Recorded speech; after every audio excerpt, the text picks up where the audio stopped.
Hi guys, welcome to revision time. आज मैं ला रही हूँ आप सभी के लिए आरपीएफ कांस्टेबल एग्जाम 2025 के 18 मार्च को पूछे गए सेकंड शिफ्ट के क्वेश्चंस के एनालिसिस वीडियो।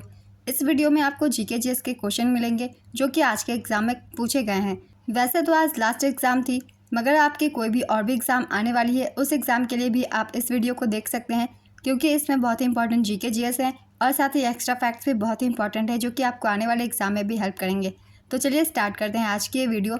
मगर वीडियो को स्टार्ट करने से पहले अगर आप चैनल पर पहली बार आए तो चैनल को ज़रूर सब्सक्राइब कर लें और साथ ही इस वीडियो को लाइक भी ज़रूर कर दें। तो चलिए स्टार्ट करते हैं 18 मार्च को पूछे गए सेकंड शिफ्ट के सारे क्वेश्चंस। खानवा का युद्ध किस वर्ष हुआ था? इसका आंसर होगा 1527 में। खानवा का युद्ध 16 मार्च 1527 को आगरा से 35 किलोमीटर दूर खानवा गाँव में बाबर और मेवाड़ के राणा सांगा के बीच लड़ा गया था। इसमें बाबर की जीत हुई थी। 1526 में पानीपत का प्रथम युद्ध हुआ था। ये युद्ध इब्राहिम लोदी और बाबर के बीच हुई थी। इस युद्ध में भी बाबर की जीत हुई थी और उसने मुगल साम्राज्य की स्थापना की थी।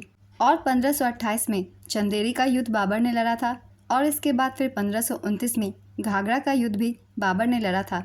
तो ये कुछ इंपॉर्टेंट पॉइंट्स है बाबर से संबंधित। ये सभी युद्ध बाबर के द्वारा लड़ी गई थी और इनसे एग्जाम में क्वेश्चन पूछे जाते हैं। तो ये लगातार ही हुए थे, तो आपको इसको याद रखना आसान होगा। अगला क्वेश्चन है, भारतीय संविधान का अनुच्छेद 40 किससे संबंधित है? इसका आंसर है ग्राम पंचायत से। ये क्वेश्चन पहले के भी एग्जाम में पूछी गई है।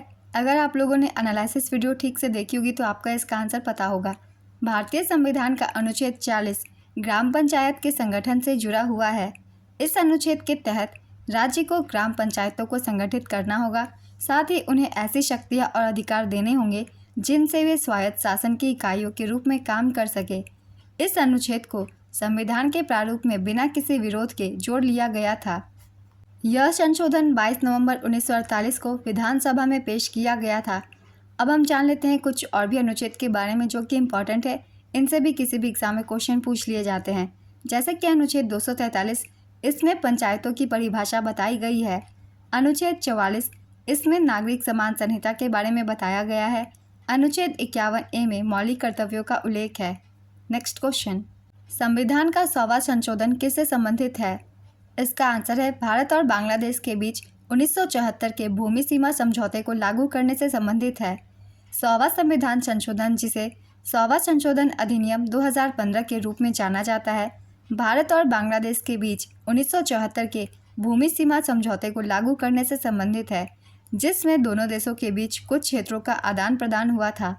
इस समझौते के तहत भारत ने बांग्लादेश को 111 परिक्षेत्र दिए, जबकि बांग्लादेश ने भारत को 51 परिक्षेत्र दिए। इस संशोधन में असम, पश्चिम बंगाल, मेघालय और त्रिपुरा जैसे राज्यों के क्षेत्र प्रभावित हुए। तो ये थी 100वें संशोधन की बात। 101वां संविधान संशोधन जीएसटी से संबंधित है और इससे भी किसी भी एग्जाम में क्वेश्चन पूछ लिए जाते हैं, तो इसे भी याद रखिएगा। 101वां संविधान संशोधन जीएसटी से संबंधित है। अगला क्वेश्चन है, हरित क्रांति किस राज्य में सबसे अधिक सफल रही? इसका आंसर है पंजाब और हरियाणा में। भारत में हरित क्रांति की स्थापना एमएस स्वामीनाथन ने की थी। इस क्रांति का उद्देश्य बीज की उपज वाली किस्मों, सिंचाई की अच्छी तरह से विकसित प्रणाली, प्रौद्योगिकी और कृषि अनुसंधान के उपयोग के साथ कृषि उत्पादकता को बढ़ाना था। हरित क्रांति की शुरुआत 1960 के दशक में हुई थी। भारत में इसकी शुरुआत 1960 में कांग्रेस नेता लाल बहादुर शास्त्री के प्रधानमंत्रित्व काल में हुई थी। नॉर्मन बोरलॉग को विश्व में हरित क्रांति के जनक के रूप में जाना जाता है और उन्हें वर्ष 1970 में नोबेल शांति पुरस्कार मिला था। नेक्स्ट क्वेश्चन, रेडियम की खोज किसने की थी?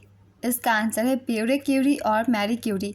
पहले भी यह क्वेश्चन पूछी गई थी, मैंने एक्स्ट्रा फैक्ट्स में भी आप सभी को बताया हुआ है। तो अगर आप लोगों ने पहले की एनालिसिस वीडियो अच्छे से देखी होगी तो ज़्यादातर क्वेश्चन का आंसर आप कर सकते होंगे। नेक्स्ट क्वेश्चन, भारत के नियंत्रक और महालेखा परीक्षक एक डैश हैं। इसका आंसर है एकल सदस्यीय निकाय।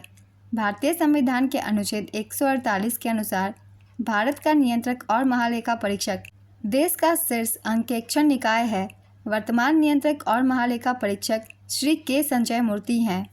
अगला क्वेश्चन है, किस वर्ष ईस्ट इंडिया कंपनी को पूरी तरह समाप्त कर दिया गया तथा भारत पर ब्रिटिश सरकार का पूर्णतः अधिकार हो गया था? इसका आंसर है 1858 में।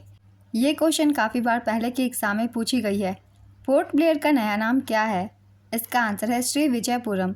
अनुच्छेद 36 किससे संबंधित है? इसका सही आंसर होगा यह अनुच्छेद राज्य को परिभाषित करता है और राज्य के नीति निर्देशक सिद्धांतों से जुड़ा हुआ है। नेक्स्ट क्वेश्चन, 1857 के विद्रोह में लखनऊ का दमन किस अंग्रेज अधिकारी ने किया था? इसका आंसर है सर कॉलिन कैंपबेल।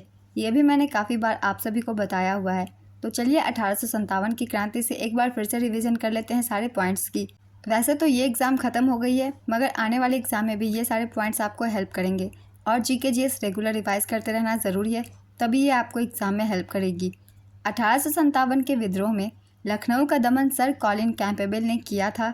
इस विद्रोह में लखनऊ की शासक बेगम हजरत महल थी। 1857 के केंद्र विद्रोह के नेता और ब्रिटिश दमनकारियों के नाम है। मैं शॉर्ट में लिख देती हूँ, आप सब एक बार रिवाइज कर लीजिएगा। कानपुर से भारतीय नेता थे नाना साहेब और तात्या टोपे, और यहाँ के ब्रिटिश दमनकारी थे कॉलिन कैंपबेल। बिहार से थे भारतीय नेता कुंवर सिंह और ब्रिटिश दमनकारी थे विलियम टेलर।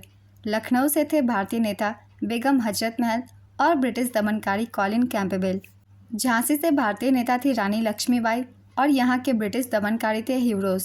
दिल्ली के थे भारतीय नेता बहादुर शाह जफर और जनरल बख्त खान। ब्रिटिश दमनकारी थे जॉन निकोलस। 1857 का विद्रोह 10 मई 1857 से शुरू हुआ और 1 नवंबर 1858 को ख़त्म हुआ था। डेट भी एग्जाम में पूछ लिए जाते हैं इस क्रांति से संबंधित, इसलिए डेट को भी याद रखिएगा।